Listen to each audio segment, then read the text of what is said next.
السلام عليكم ورحمة الله وبركاته. إن الحمد لله والصلاة والسلام على رسول الله وعلى آله وصحبه ومن والاه.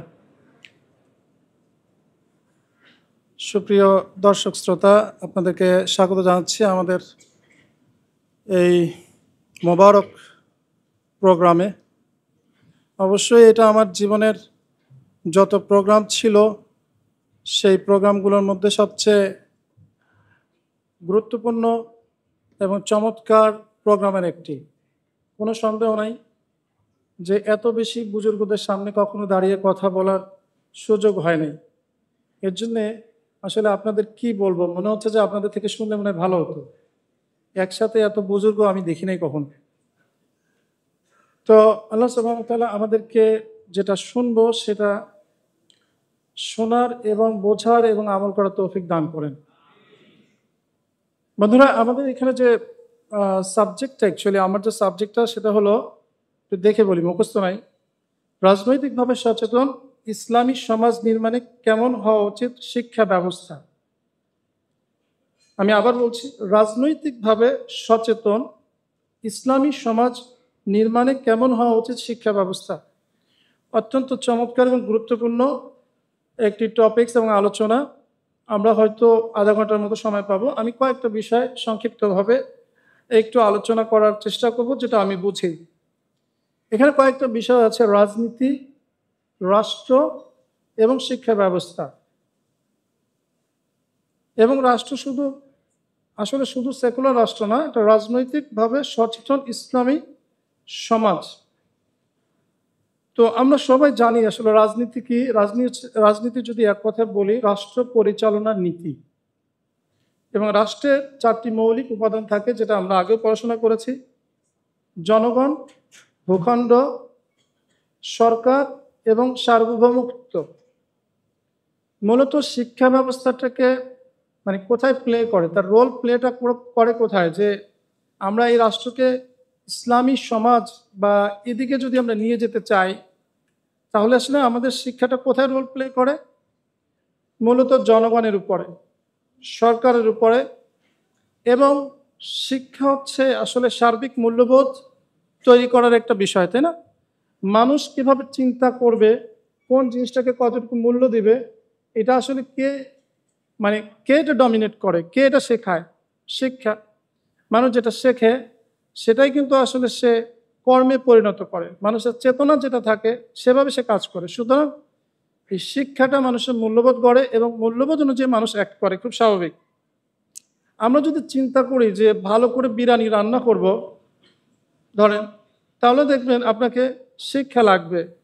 আমাকে যদি এখন বলেন যে আপনি বিরিয়ানি রান্না করে নিয়ে আসেন, আমি পারবো না। কেন? কারণ এই বিরিয়ানি রান্না করার জন্যে প্রসিডিউর কি, এর পারপাস কি, এই সমস্তগুলো আমার জানা নাই। তার আমরা যদি চিন্তা করি যে একটা বিরিয়ানি রান্না করতে গেলেও যদি আমার অনেক শিক্ষা দরকার হয়, তাহলে ডেফিনেটলি একটা রাষ্ট্র ব্যবস্থা গঠন করতে হলে সে শিক্ষা আসলে তার যে প্রয়োজনীয়তা, এটা আসলে বলে শেষ করা যাবে না। কারণ আমি আগেই বলেছি, মানুষের যত প্রকার চেতনা এবং মূল্যবোধ তৈরি হয় সেটা আসলে শিক্ষা দিয়ে। তো আমাদের যে রাষ্ট্রটা বর্তমানে রয়েছে বা সে সমাজ বর্তমানে রয়েছে, সেটা ডেফিনেটলি একটা ইসলামিক সমাজ বা ইসলামিক রাষ্ট্র আমরা বলতে পারি না। এবং যে আলোচনাটা আমি করব সেটাও আসলে পুরোপুরি বাস্তবতার আলোকে। আমি এটাও আশা করব না যে এখনই একটা শরিয়াত সম্মত একটা ইসলামী রাষ্ট্র ব্যবস্থা করার জন্য ইমিডিয়েটলি আমাদেরকে কি কি করা দরকার, এটা আসলে আমি ঠিক ওইভাবে ফোকাস করব না। বরং আমাদের একটা টার্গেট থাকবে যে অবস্থায় এখন আমরা আছি, সেই অবস্থা থেকে আমরা এমন একটা অবস্থায় যত দ্রুত সম্ভব যেতে পারি যে আমরা এক সময় আওয়াজ তুলতে পারি। আজকে যেমন বৈষম্য বিরোধী সমাজ নির্মাণে আমরা একটা আওয়াজ তুলেছি, তাই না? ঠিক একইভাবে একটা সময় সে বৈষম্য বিরোধী যেমন আমরা আওয়াজ তুলেছি, ঠিক একইভাবে আমরা এই দেশের মানুষ, যেহেতু অধিকাংশ মানুষই মুসলিম এবং তারা শরিয়াতকে প্র্যাকটিস করতে চায়, সুতরাং আমরা এমন একটা সমাজ নির্মাণের জন্য কাজ করতে পারি এখন, যখন আমরা বলতে পারবো আমরা শরিয়াত চাই। কারণ বৈষম্য শব্দটাও আসলে একটা আপেক্ষিক শব্দ, কেননা ভালো এবং মন্দের ডেফিনেশন আপেক্ষিক। আমরা যদি বলি আমরা ভালো কাজ করব, আসলে ভালো কাজটা কি? এই ভালো কাজ কিন্তু আপনার জন্য যেটা ভালো সবার জন্য সেটা ভালো না। ধরেন অ্যাজ ফর এক্সাম্পল, আমরা বলি যে আমরা একটা মেয়ের দিকে তাকাবো না, এটা আমাদের জন্য খারাপ কাজ, ডেফিনেটলি খারাপ কাজ, কিন্তু এটা সবার জন্য তো খারাপ কাজ না। সুতরাং এই যে বৈষম্য, এটারও তো একটা সংজ্ঞা আছে। তো এই বৈষম্য বলতে আসলে কি বলা হবে, তাই না? সো অনেক সময় দেখা যায় যে আমরা যেটাকে সাম্য বলি সেটা সেকুলাররা বলবে বৈষম্য, আমরা যেটাকে বলছি বৈষম্য সেটাকে বলবে সাম্য। সুতরাং এই জিনিসগুলো আসলে আমাদের সবাইকে একটু ক্লিয়ার করতে হবে। বন্ধুরা, আমরা যে কাজগুলো করব বা আমাদের যে চিন্তা চেতনা, এখানে একটা জিনিস খেয়াল রাখতে হবে। তিনটা গুরুত্বপূর্ণ পয়েন্ট রয়েছে। একটা হচ্ছে মুসলিম সম্প্রদায় হিসাবে আমাদের মুসলিম সম্প্রদায়কে মাথায় রেখে, অর্থাৎ মুসলমানদেরকে মাথায় রেখে আমাদেরকে শিক্ষা এবং সংস্কৃতির এই বিষয়গুলো আছে। ঠিক একইভাবে একটা রাষ্ট্রে একটা রাষ্ট্রে তো শুধুমাত্র মুসলমান থাকে না। এমনকি আপনারা জানেন, যখন রাসূলুল্লাহ সাল্লাল্লাহু আলাইহি ওয়াসাল্লাম মদিনাতে গিয়েছেন, মদিনাতে কিন্তু এমন ছিল না যে সবাই মুসলিম ছিল। এমনকি বাংলাদেশের মতো 90% মুসলিমও ছিল না। সেখানে বড়জোর অ্যারাউন্ড 20% মুসলিম ছিল। কিন্তু মুসলমানদের হাতে লিডিংটা ছিল সরকার ব্যবস্থা। মদিনা সনদের মাধ্যমে রাসূলুল্লাহ সাল্লাল্লাহু আলাইহি ওয়াসাল্লামকে নেতৃত্ব দেওয়া হয়েছিল এবং মুসলমানের সেই সমাজকে ডমিনেট করেছে। যদিও ওই সমাজেও যদি গণভোট নেওয়া হতো, ওই সমাজেও রাসূলুল্লাহ সাল্লাল্লাহু আলাইহি ওয়াসাল্লাম কিন্তু গণভোটের মাধ্যমে নেতৃত্বে আসতে পারতেন না। অর্থাৎ আমাদের চিন্তাটা করেন যে মদিনা রাষ্ট্রেই যদি সবাইকে পরামর্শ করে বলা হতো সবার সাথেই, তাহলে কিন্তু আসলে রাসূলুল্লাহ সাল্লাল্লাহু আলাইহি ওয়াসাল্লাম আসার সম্ভাবনা ছিল না। কিন্তু ওই সংখ্যক মুসলমানদের ওই পরিমাণ শক্তি ছিল, যে শক্তিটা অ্যাকচুয়ালি এইটা রাসূলুল্লাহ সাল্লাল্লাহু আলাইহি ওয়াসাল্লামকে এই প্ল্যাটফর্মটা দিয়েছে। আপনারা জানেন যে নেতৃত্বের জন্য দুইটা জিনিস দরকার হয়। একটা হচ্ছে জ্ঞান এবং শক্তি। জ্ঞান কখনোই শক্তি ছাড়া কার্যকর হয় না, এবং শক্তি জ্ঞান ছাড়া ফাসাদ সৃষ্টি করে। সুতরাং নেতৃত্বের জন্য আমরা কোরআন থেকেও দেখি, যখন তালুতকে বলা হলো বাদশাহ হিসেবে নির্বাচন করা হয়েছে, তখন তারা মানতে চাইল না। তখন আল্লাহ সুবহানাহু ওয়া তাআলা তার দুইটা গুণের কথা বললেন, যে তাকে আমি প্রাচুর্য দান করেছি জ্ঞানে এবং শক্তিতে। জ্ঞান এবং শক্তি এই দুইটা যখন পরিপূরকভাবে কাজ করবে, তখনই একটা জিনিস আসলে স্ট্যাবিলিটি লাভ করতে পারে। শুধু জ্ঞান তো আমাদের অনেকেই ছিল, কিন্তু আমাদের ওই পরিমাণ শক্তিটা ছিল না। সুতরাং ওখানে কার্যকর হয়নি জ্ঞানটা। আবার যাদের হাতে শক্তি ছিল তাদের ওই জ্ঞানটা ছিল না, যার ফলে তারাও ফাসাদ সৃষ্টি করেছে, যেটা আমরা ইতিমধ্যে দেখেছি। তো শিক্ষা ব্যবস্থা তো আসলে শিক্ষা ব্যবস্থার মধ্যে বর্তমানে যে এক্সিস্টিং সিস্টেমটা রয়েছে, সেই সিস্টেমটাকে আমাদের কিভাবে মডিফাই করলে বা কিভাবে সেটা নিয়ে আমরা কাজ করলে, ওই যেটা আমি বললাম যে আমাদের একটা পারপাস, যে কোনো একটা সময় আমরা বৈষম্য বিরোধী সমাজ চাই, বা এই ধরনের একটা স্লোগান আমরা তুলতে পারবো যে আমরা শরিয়া চাই। সেটার জন্য আসলে আমাদের বর্তমান শিক্ষা ব্যবস্থা বা সেকুলার শিক্ষা ব্যবস্থা এবং ধর্মীয় যে শিক্ষা ব্যবস্থা অর্থাৎ মাদ্রাসা, আমি ব্যক্তিগতভাবে মনে করি যে এই দুই জায়গাতেই আমাদের এখন যথেষ্ট পরিমাণ কাজ করার বিষয় রয়েছে। বাংলাদেশে এখনও ধর্মীয় শিক্ষা ব্যবস্থাতে এঙ্গেজমেন্ট খুব বেশি না। মেবি ম্যাক্সিমাম 20% হতে পারে, অথবা বিলো 20% যে মানুষ ধর্মীয় শিক্ষার জন্য মাদ্রাসায় যাচ্ছে, সেটা কমই হোক এবং আলিয়া হোক। অধিকাংশ বাচ্চারা এখনও স্কুলেই পড়ে, মোর দ্যান 80% হবে। তাহলে আমাদেরকে এই মোর দ্যান 80% পিপল নিয়ে, বাচ্চাদেরকে নিয়ে আসলে খুব করে চিন্তার বিষয় রয়েছে। আমাদের বাচ্চারা এমন একটা শিক্ষা ব্যবস্থার মধ্যে রয়েছে যে নিজের বাবা মা মারা গেলে সে জানাজার দোয়াটাও পড়তে পারে না, তাই না? মানে যদি এমন হয় কেউ যদি তাকে লাশটা ধুয়ে না দেয়, তো দেখা যাবে ধোয়া ছাড়াই তাকে দাফন করতে হবে। এমন একটা অবস্থা আমরা গড়ে তুলেছি আমাদের সেকুলার সিস্টেমে, যে একটা বাচ্চা তার বাবা মা কেউ মারা গেলে সে জানাজায় দোয়া পড়ার সময় বিড়বিড় করে। অধিকাংশ মানুষ কিন্তু চুপ থাকে, কারণ সে জানাজার দোয়াটা জানে না আসলে। তো অধিকাংশ মানুষের এই অবস্থা। তো এখান থেকে তাদেরকে তুলে আনতে হবে। আমার মনে হয় যে এখানে ধর্ম শিক্ষাটা খুব সিস্টেমেটিকলি দেওয়া হবে। যেমন আমি তো আরবি ভাষার কথা বললে আপনারা মনে করবেন শুধু আরবি বুঝে, আসলে বিষয়টা তা না। আমাদের দিন এমন একটা দিন, সকাল থেকে ঘুম থেকে ওঠার পরে রাতে ঘুমোতে যাওয়া পর্যন্ত আসলে আমাদের আরবির সাথে থাকতে হয়।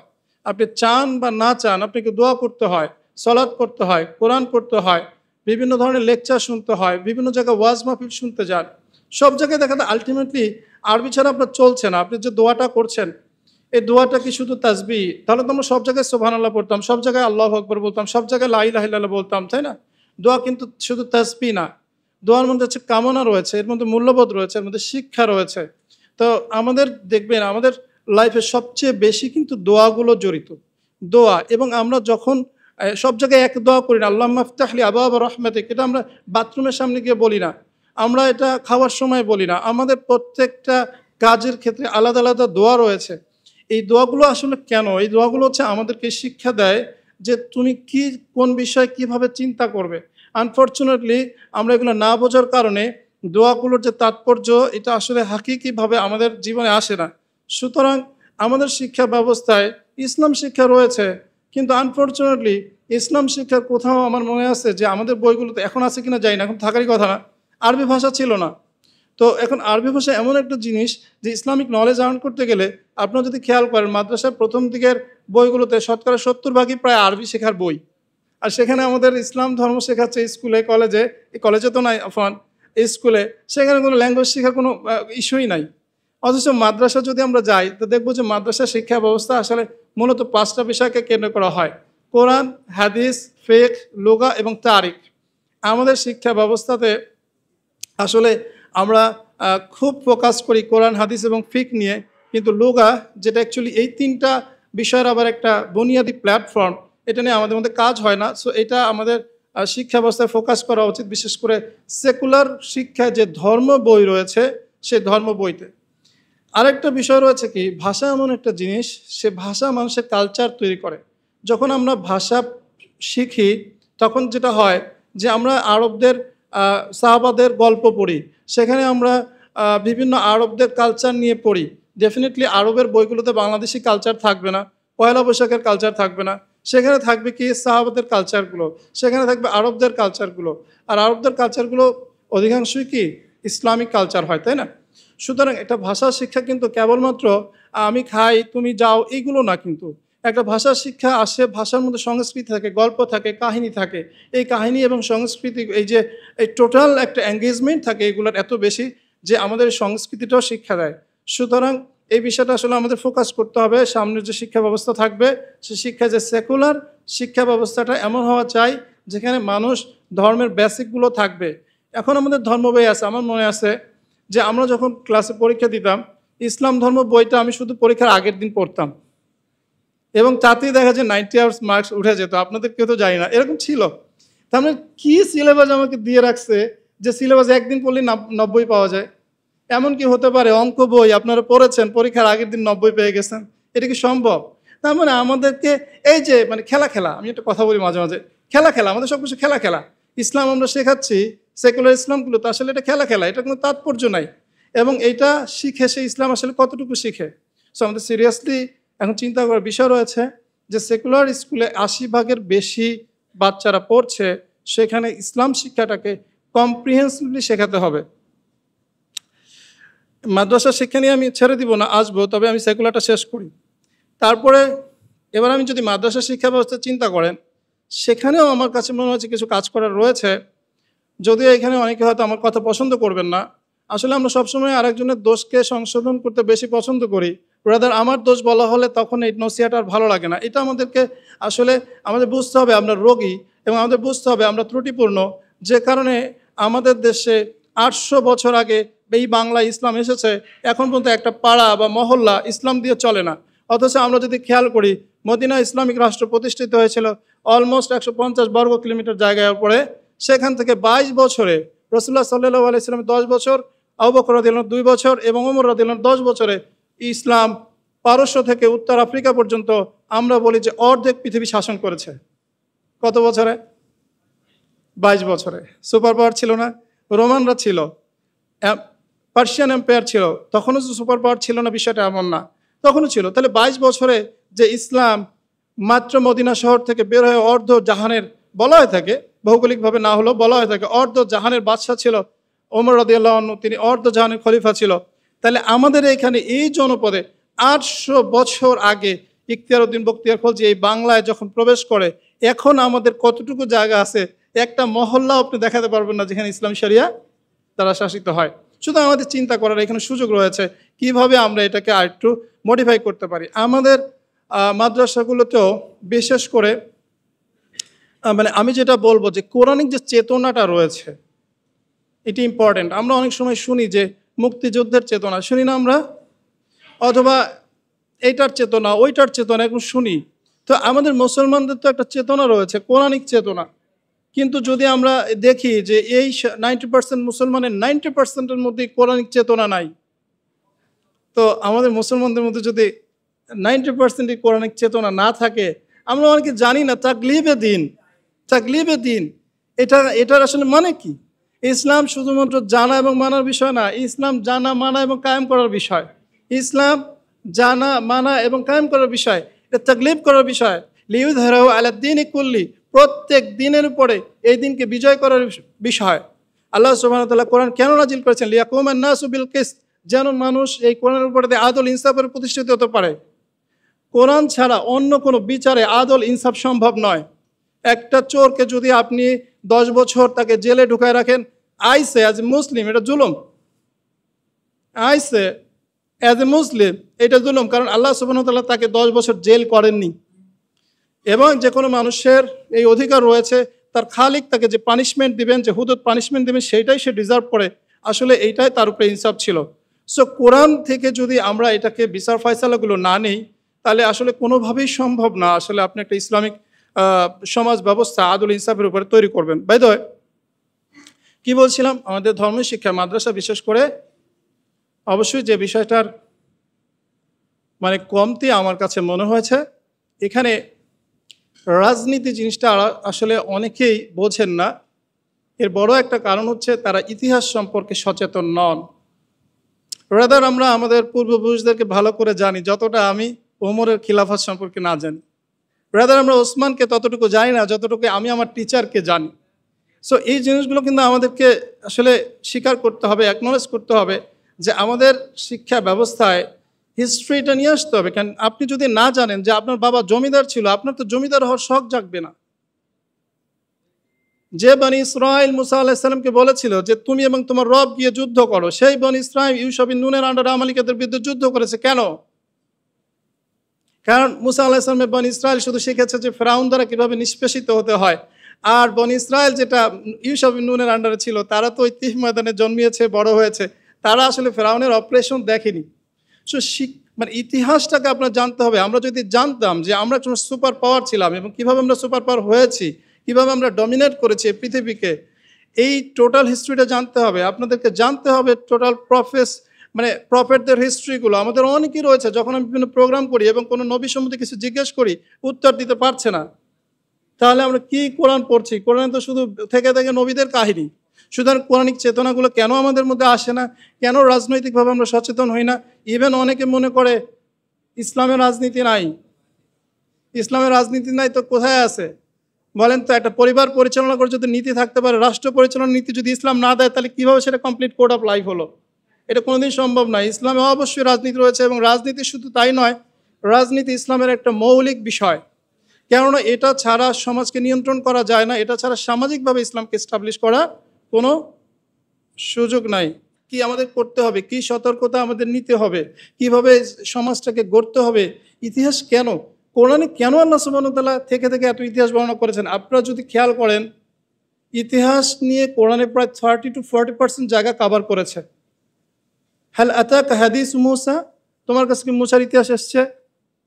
নাহনু নাকুসু আলাইকা আহসানাল কাসাস, এভাবে করে করে আপনারা একটু খেয়াল করেন, জিনিসগুলো একটু বুঝতে হবে যে আল্লাহ সুবহানাহু ওয়া তাআলা সূরা ইউসুফের কাহিনী শুনিয়েছেন। এই গল্প আমি শুনে কি লাভ? রাদার যদি একটা সালাতের একটা সূরা থাকতো, তাহলে রফিয়াদান করবো কি করবো না ফিনিশ হয়ে যেত। আমিন জোরে বলবো কি বলবো না ফিনিশ হয়ে যেত। আল্লাহ সুবহানাহু ওয়া তাআলা সালাত নিয়ে কোনো সূরা এভাবে নাজিল করেন নাই যে কাইফা নুসাল্লি, হ্যাঁ আমরা কিভাবে সালাত পড়বো। আল্লাহ সুবহানাহু ওয়া তাআলা আপনাকে ইউসুফের কাহিনী শুনিয়েছেন, ইব্রাহিমের কাহিনী শুনিয়েছেন, সাবারানির কাহিনী শুনিয়েছেন। কেন? This is a history. কারণ এটা দিয়ে আপনার মূল্যবোধ, আপনার চেতনা জাগ্রত হবে, আপনি চেতনায় বিশ্বাস করবেন। এই চেতনাহীন কোরআন পড়ে আর চেতনাহীন ঈমান নিয়ে আসলে কাজ হয় না।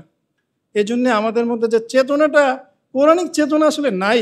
আমরা যারা কোরআন পড়ি, ইভেন যারা অনেক সময় বুঝেও পড়ি, তারাও বুঝি না, আমরা বুঝি না। এখন যে কোরআন আপনাকে আপনার চেতনা গ্রো করেনি, সেই আপনাকে দিয়ে ইসলামিক সমাজ ব্যবস্থা হতে পারে না। সুতরাং এই জিনিসগুলো আমাদের কনসিডার করতে হবে। প্রয়োজনে আমাদের মাদ্রাসা শিক্ষা ব্যবস্থারও সিলেবাসে কিছু চেঞ্জ, কিছু সংস্কার করা যেতে পারে। এখন আমি বলবো ইঞ্জিনিয়ার মানুষ, তুমি আইসা আবার এই দাবি কেন তুলো? মানে ট্রুলি স্পিকিং, মানে অ্যাকচুয়ালি আমি তো এগুলো লুকায় রাখতে পারি না, বলে দেই আর কি। হ্যাঁ, এটা মানুষ শত্রু তৈরি হয়ে যেতে পারে, বাট এটা সত্য কথা। এখন যদি আপনি বলেন যে ইঞ্জিনিয়ার মানুষ এগুলো কেন বলবে, তা তো সমাধান হলো না আসলে, তাই না? রোগ তো রোগই রয়ে গেল, আমি বলি আর না বলি, রোগ তো রোগের জায়গায় রোগই থাকবে। আমরা 800 কেন আরো 1600 বছর এরকম থাকবো, ইসলামী শরিয়ত আসবে না। কিন্তু এই লোকগুলো তো ম্যাক্সিমামই এখানে ইসলামী শরিয়তের স্বপ্ন দেখেন না আপনারা? কিভাবে আসবে? 800 বছর গেছে, আরো 800 বছর থাকবো? যদি একই অবস্থার মধ্যে থাকি, যে অবস্থার কারণে ইসলাম ধ্বংস হয়েছে, সেই অবস্থার কারণে যদি আমরা আরো টিকে থাকি, ইসলাম কিভাবে আসবে বলেন?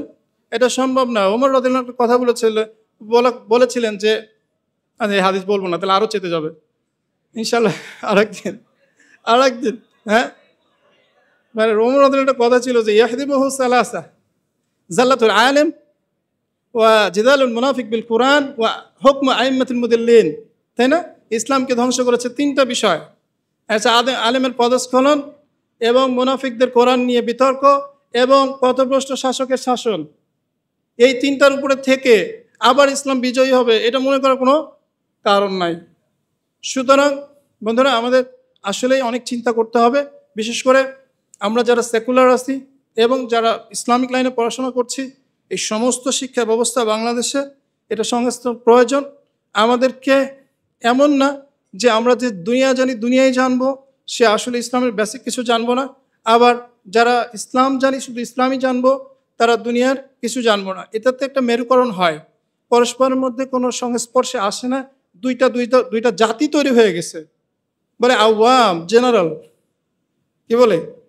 জেনারেল যখন বলে জেনারেল, তো এইভাবে জেনারেল নাই, অজেনারেল কিছু নাই। আপনাকে আপনার বেসিক ইসলামটাকে শিখতে হবে, এবং এই জেনারেল থেকে আপনি বলবেন যে আল্লাহ সুবহানাহু ওয়া তাআলা আমাকে এই বিষয়গুলো ধরবে না, ইকামত দ্বীনের বিষয়গুলো ধরবে না, তাকলিফে দ্বীনের বিষয় ধরবে না। ধরবে, আপনাকেও ধরবে, বলছে আমাকে বেশি ধরবে। ওখানে আমার পেটে ভাত ছিল, পকেটে টাকা ছিল।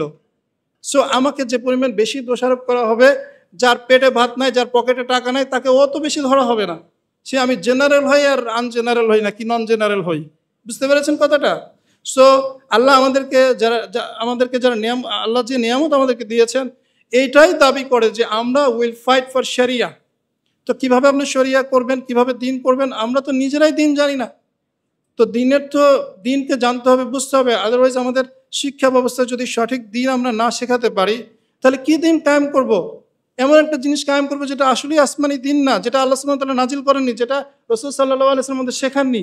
সুতরাং আমাদেরকে এই সেকুলার সিস্টেমে অবশ্যই দিন যেন শিখতে পারে। এখন সামনে যে সামনে যে সময়টা রয়েছে, আমরা আমাদের ইসলামী শিক্ষা এবং সংস্কৃতি নিয়ে এত বেশি মুভমেন্ট করব, যাতে করে এই সরকার, যে সরকারি আসুক না কেন, তারা বাধ্য হয় স্পেসিফিকলি, সাবজেক্টিভলি তারা এই 5টা বিষয় আমাদের বাচ্চাদেরকে শিখায়। অন্তত 80% যে সেকুলার স্কুল আছে, এই 5টা বিষয়, কোরআন, হাদিস, ফিকহ, লুগাহ এবং তারিখ, হিস্ট্রি, এই 5টা বিষয়ে বেসিক সাবজেক্টিভলি একদম সুনির্দিষ্টভাবে। অনেক সময় আমাদের জ্ঞানটা কেমন হয়, তোমার বাড়ি কই, মসজিদের পাশে, মসজিদ কই, বাড়ির পাশে, এই দুইটা কোথায়, পাশাপাশি, এরকম না। মানে সাবজেক্টিভলি, কংক্রিটলি, মানে কি বলে, এটা একদম স্টেডি এবং ইন্টিগ্রেটেডলি আমাদেরকে জিনিসটা শিখতেই হবে। কোরআন, হাদিস, বেসিক মাসলা মাসাল, যে ফিকহ এবং লুগা এবং তারিখ, এইগুলো আমাদের সেকুলার শিক্ষা ব্যবস্থায় একটা নিয়ন্ত্রিত মাত্রায় যতটুকু সম্ভব এটা শেখাতে হবে। এবং সাথে সাথে আমাদের যে মাদ্রাসা শিক্ষা ব্যবস্থায় তাদেরকেও এমন একটা শিক্ষা দিতে হবে, সো দ্যাট, আমি একটা কথা বলেছি সেদিন, একটা স্ট্যাটাস আপনি খেয়াল করেছেন, আমাদের মসজিদগুলোই তো স্বাধীন না। আমাদের মসজিদগুলোই তো দিনের কথা বলতে গেলে চিন্তা করে চাকরি থাকবে কি থাকবে না। কথা মিথ্যা? আমাদের মসজিদগুলো তো এভাবে চলে আসছে যে শরিয়ার কথা, কোরআনের কথা, এস্টাবলিশমেন্টের কথা, দিন কায়েমের কথা আমরা বলতে পারছি না। কারণ কি? এটা বলতে গেলে আমাদের মানে অ্যাকচুয়ালি আমি যেটা বলতে চাচ্ছি, মসজিদগুলোই তো আমার নিয়ন্ত্রণে নাই। সো মসজিদগুলো নিয়ন্ত্রিত, মসজিদগুলোকে আমাদেরকে, যারা স্কুল কলেজে পড়ে সবাই যে শিখবে, মাদ্রাসা পড়বে তা না, অনেক মানুষ থাকবে যারা স্কুলে পড়বে না, মাদ্রাসায় পড়বে না। মসজিদ ভিত্তিক আমাদেরকে শিক্ষা সেন্টার করে তুলতে হবে। মসজিদগুলো শুধুমাত্র 5 তলা করে রাখবো আর জুমার দিনে এক বেলা শুধু ভরবে 2 ঘন্টার জন্য মসজিদ, এটা তো ইউজলেস। এই মসজিদগুলোকে কিভাবে শিক্ষা কেন্দ্র করা যায় চিন্তা করতে হবে। আমার জন্য একটা মেসেজ চলে আসছে 5 মিনিট, কিন্তু আমার সময় শেষ। হ্যাঁ, তো আল্লাহ সুবহানাহু ওয়া তাআলা আমাদেরকে যা বলেছি এটা আমাকে বিশ্বাস করার, আমাকে আমল করার তৌফিক দান করেন, এবং আপনারা যা শুনেছেন সকলকেই এগুলো নিয়ে চিন্তা ফিকির করার তৌফিক দান করেন। আমি যারা এই প্রোগ্রামটা, মহান প্রোগ্রামটা আয়োজন করেছে তাদের জন্য দোয়া করছি, আল্লাহ সুবহানাহু ওয়া তাআলা তাদের সমস্ত নেক মাকসুদগুলো পুরা করেন, এবং যারা এখানে এসেছেন তাদেরকে যেন ঠিক একইভাবে জান্নাতে একটা বাজারে আমরা একত্রিত হতে পারি। সবাই দোয়া করব। সুবহানাল্লাহি ওয়া বিহামদিহি, সুবহানাল্লাহি ওয়া বিহামদিহি, আশহাদু আল্লা ইলাহা ইল্লা আনতা, আস্তাগফিরুকা ওয়া আতুবু ইলাইক। আসসালামু আলাইকুম ওয়া রাহমাতুল্লাহ।